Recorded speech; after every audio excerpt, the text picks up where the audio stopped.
So chances are the reason you haven't reached your goals yet is much more obvious than you think. It's a trap that me and countless others have fallen into, and I am here to help you out of it. By the end of this video, you will know what to do.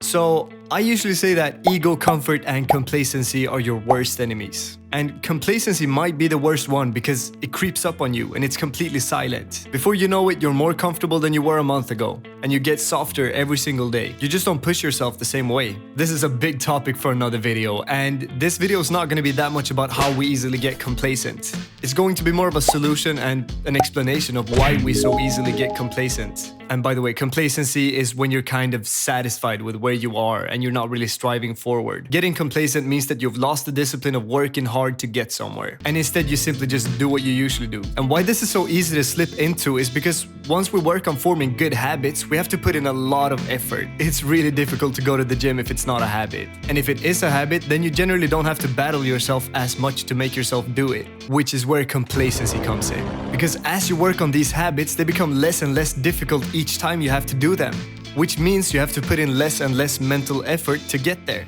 This means that you, without noticing it, have to push yourself less and less for each day that passes. And chances are, this is where you're at. You have good habits now, which is a fantastic thing. But in turning these activities into habits, you lost the habit of fortifying and strengthening your mind because you had to push yourself less the more they became a habit. And why we get stuck here is because we don't really know what to do to continue. Now, this is something that's kind of insane once you think about it, that most people don't realize, and that is that getting into self-improvement is easier than continuing it because it's so obvious what you have to do at first. It's obvious that video games, watching porn, binge-watching Netflix, those are horrible habits that you need to work on. So, in the beginning of self-improvement, the difficult part is pushing yourself to do the good things and to not do the bad things. Basically, overall, to push yourself.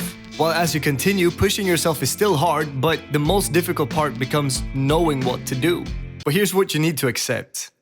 There's always things to do. There's always a tougher challenge, and there's always a better way. You need to understand that. There's not a shortage in things to do that will improve you. There's only a shortage in hours you spend finding these activities. You need to not only put effort into doing the obvious things, you need to also put effort into finding more things to work on. So, plan A is doing what you know you should do. Go to the gym, read that book, face your fears. But if you have nothing to do and you're just laying in your bed, plan B is to get up and find out what you should do. What you can do to improve. Seek outside of yourself, start Googling, and seek inside of yourself and start journaling. Either way, just spend time finding things that will improve you. The only reason you would not be able to do this, to do plan B, is if you wouldn't have enough motivation or discipline to get yourself to do it. But we need to work on our ability to motivate ourselves and our discipline. So if you don't have enough motivation or discipline to do plan B, then working on your motivation and discipline should be plan C. And this actually does improve you, which concludes my point.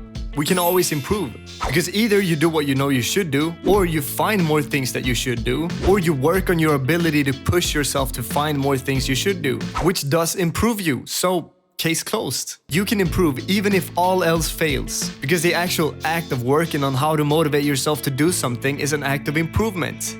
So there really are no excuses. And I know, lack of certainty will demotivate you, because you're used to having the certainty of knowing what to do. It's just that as you advance, a portion of the struggle to do the hard things is traded for a struggle to find them. And I know you're ready for that challenge. You have to be, or you'll live a life of mediocrity. In order to see yourself becoming as great as a person can be, complacency is not an option. And that's why you have to spend every single day fighting, because just putting in the work like you usually do doesn't strengthen you. However, working harder than yesterday does improve you. So, that's what I got for you on this lovely day. If you want to boost your progress and grow more than ever, click the link down below to apply to work with me for free, where I personally guide you through my 5-step process for self-improvement in a one-on-one call. So talk to you soon. Until then, make sure you earn your sleep. And by the way, subscribe to my channel. It really helps me out. Please and thank you.